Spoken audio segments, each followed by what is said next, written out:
I mean, we've been asked already what's the siege going to be for Marvel. I'm going to hold my. I'm going to wait and see. Yeah, I can't really speak about that either because I mean it's Bendis, so it's probably going to be terrible. But I can't really go off at the mouth about it yet because I haven't read it. And I don't really want to say anything until I've read it. And I was ready to dismiss Blackest Night, so was I. I was dismissing it before it even came out. Yeah, and I've already been I've been forced to do a 180 on that. Why don't you guys tell us? I mean, right now we're approaching the end of a year. I mean, Dark Reign has been a year-long event, and Blackest Night has been going for 5 months now. 4 months. Well, like 5. You had all that lead up going to it. Yeah, Prelude to Blackest Night. So, like, say let's give it 6 months. Mm-hmm. Okay. How is the fatigue? How is the buyer fatigue out there? Well, see, for Blackest Night, I think it's just people are just with this ring promotion, putting their ring promotion in the middle of it. I don't think people are fatigued at all with it. I mean, if anything, the sales on those books, just on the tie-ins alone, people are just eating it up. Yeah, but we're also getting comments on the board. Some folks saying, "Hey, you know what? I mean, I can't buy as much as I used to. I would have liked to have bought this, but I can't because I'm buying that." Mm-hmm. You know, I think people are being more selective. It's back to now targeting those dollars because you can't get everybody's. Right. You targeting people and causing them to kind of, pick up one and drop the other. I'm not even going to get into the issue that people have been asking us to talk about for a while now about reading comics downloaded on the internet, which I don't think makes as huge of an impact as some people would want to think it does. Mm-hmm.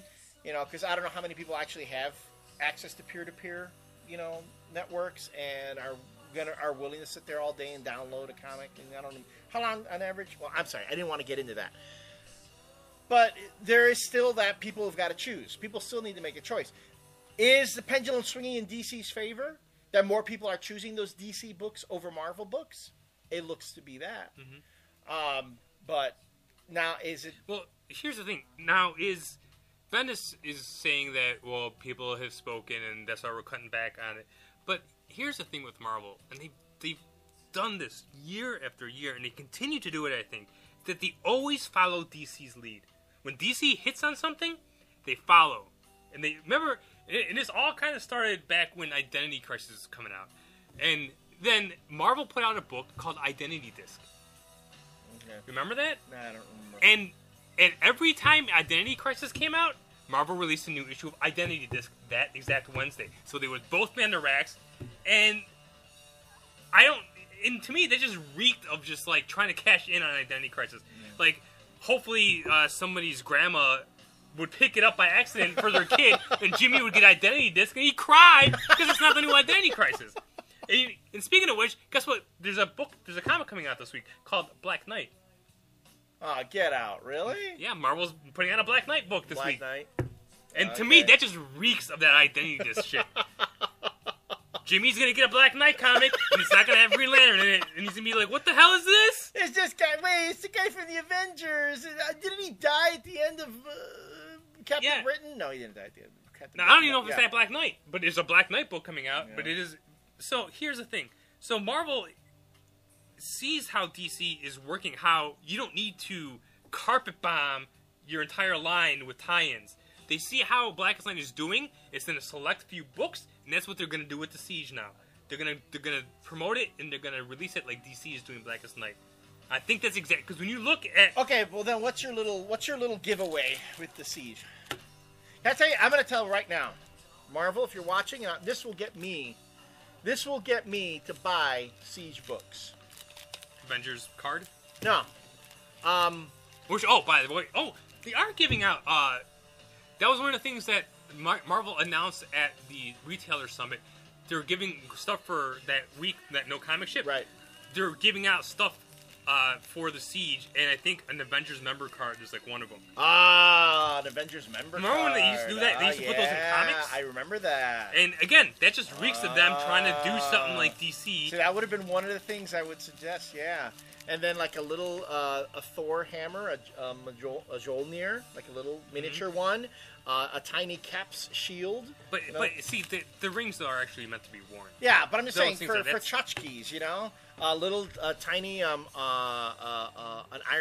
Iron Man helmet, you know, stuff like that. Or yeah, well, if you want to make them rings, but tchotchke is something that you could put like on a, I don't know, on a necklace or something. Yeah, that's why you don't work at marketing for Marvel. That's why I don't work at marketing. I mean, well, I'd get fired right away because my first marketing pitch would be, let's try to bring the price of the books down. Yeah, you would be done. That's true. I'd be done. Well, you know, comics are not suffering. And I know at the beginning... Well, they are suffering because sales were actually down in October by 12% from the last year. Well, that's kind of also across the board. I mean, you're saying the same... All forms of entertainment are having that problem. Television revenue is down. Yeah, try telling that to the video game industry. No, you're right. Yeah. Oh, which thanks for saying that, because that also made me think of another thing which kind of annoyed me when Joe Quesada had said a while back about comic books are devalued and as entertainment, and they have as many talented people working on comic books as you have working in video games, and yet nobody complains about how much video games are worth. Well, Joe Quesada tends to discount the secondary market for video games. If I play, you know, the latest Call of Duty, and I've played it out and I'm done with it, I can go to GameStop, I can trade it in, I can turn it in for a trade for a new game. Can't do that with comic books. I can't turn around and say, okay, well, I'm done with this comic. I don't want to read it anymore. I'm going to trade it into my comic shop for, you know, credit towards the next book or whatever. That kind of saddles folks with, once you have it and you're done with it, that it's stuck. I mean, and don't get me wrong, comic books, I mean, I don't bag and board mine. I give them away. Like, once I'm done with them, I want other people to read them. I haven't bagged and boarded my comics in over 10 years. Yeah. So, I mean, I say take them, and I think they should be passed on. But that's because comic books, for the most part, are a cheap form of entertainment. Once you start getting to, you know, and again, $3.99, and that's kind of what they do in, we've talked about this before, in Japan. When you go to train stations and you go to public venues, they actually have recycling bins where people will throw their volumes of manga, the big ones that they buy for like $5, and people can just pick them up out of there and just read them. It's not like a garbage bin. It's like a trading. Oh, that's pretty cool. So when they run, and then they what the manga industry kind of thrives on then is that they actually sell the volumes of collections of graphic novels. If people who like those stories want to actually own them, then they resell those people the volumes of the collected volumes, which are nice volumes so you can put on your bookshelf. Huh. So they look at the monthly, weekly comic as disposable. Which is, it kind of should be. I mean, it kind of should be. And that's what the idea behind the slimline lines was. Mm-hmm.